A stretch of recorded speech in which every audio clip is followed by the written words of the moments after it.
This is Discovery, a program where you can discover the meaning and the message of the Bible.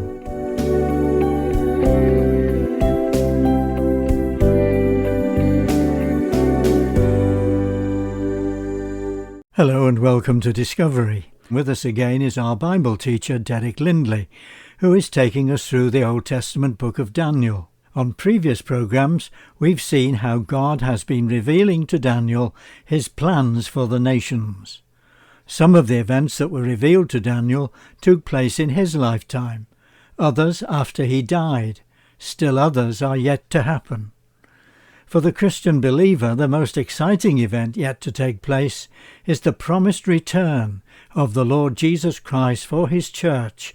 In chapter 12 of Daniel, Daniel is given a glimpse of things that will happen around the return of Christ. They were things that Daniel could not comprehend, events that are both terrible and yet wonderful. Here's Derek to introduce us to Daniel chapter 12. The final chapter in Daniel deals with the climax of history. At that time means at the end of Daniel's 70th week, after the rapture of the church, at the end of the Great Tribulation. Michael, the great prince who protects your people, that is, the nation of Israel, will arise. Verse 1.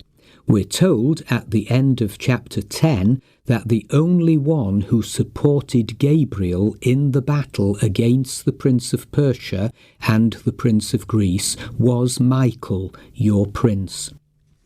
Satan is not the true opposite of God by any means. God is omnipotent, omniscient, and omnipresent. The true opposite of Satan is the archangel Michael. He is the guardian warrior angel of the Jewish people. The scriptures prophesy a time of distress worse than any the world has ever experienced. Every believing Messianic Jew whose name is found written in the book will be delivered. When the 72 Jesus sent out as his witnesses into his harvest field returned full of joy, he told them the greater joy was to realize their names were written in heaven. Luke chapter 10 verse 20. The Lamb's Book of Life contains the names of all the redeemed. The tribulation period is Satan's final attempt to wipe Israel off the face of the earth. While the tribulation is going on down here, Michael and the dragon, Satan and his horde of evil angels, are having a war in the heavenlies. Although Daniel saw the ultimate resurrection of everyone who has ever lived and wrote, "Multitudes who sleep in the dust of the earth will awake, some to everlasting life, others to shame and everlasting contempt," verse 2, he did not see the gap of time between the first resurrection and the second resurrection.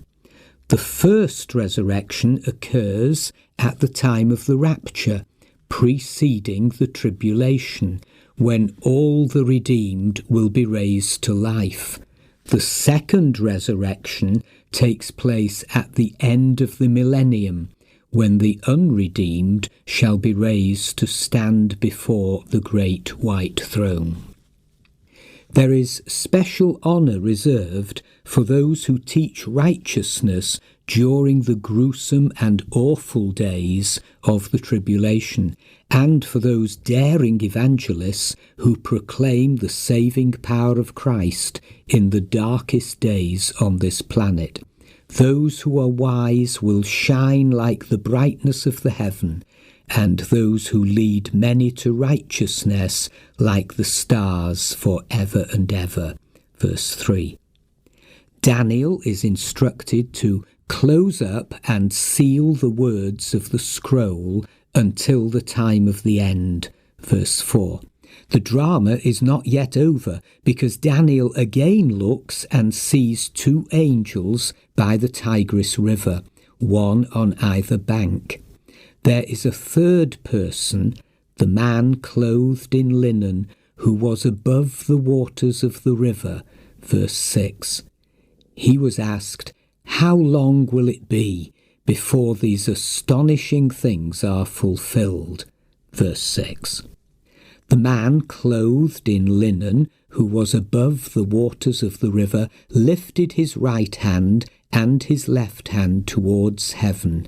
And I heard him swear by him who lives forever, saying, "It will be for a time, times, and half a time, when the power of the holy people has been finally broken, all these things will be complete." Verse 7.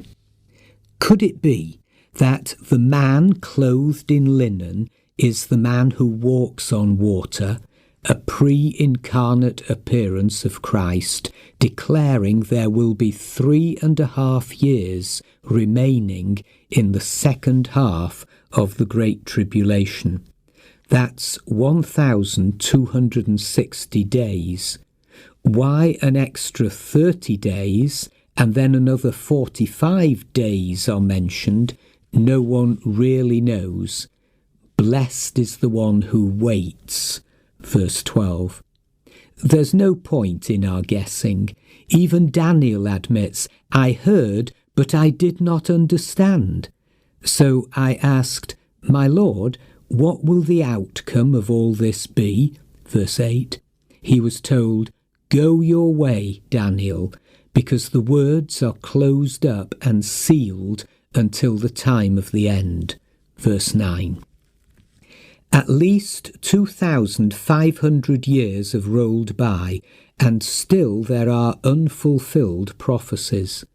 What Jesus warned in Matthew chapter 24 has still to take place.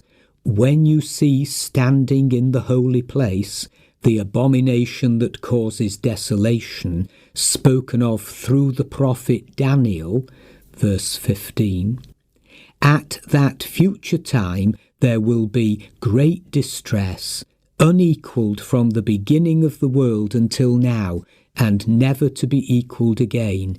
If those days had not been cut short, no one would survive. Verses 21 to 22. The massacre of Armageddon will be so extensive prior to Christ's return to set up his millennial reign on earth. The prophecy ends, "As for you, go your way till the end. You will rest. And then at the end of the days you will rise to receive your allotted inheritance." Verse 13. What a faithful, godly, inspiring, wonderful life Daniel lived. As he spent time with God, the more teachable he became, the more truth he discovered about God, and the more profound God appeared to him. D.L. Moody often preached on Daniel. Moody said, "Daniel thought more of his principles than he did of earthly honour or the esteem of men." We've discovered many important lessons from the life of Daniel and many exciting revelations about the hand of God in the history of our world as we have looked into the book. Next time we complete this series of studies in this amazing book of Daniel with a summary of its message, so be sure to listen. Thank you for being with us. Do plan to join us for the final talk in this series on Daniel. And until next time, goodbye.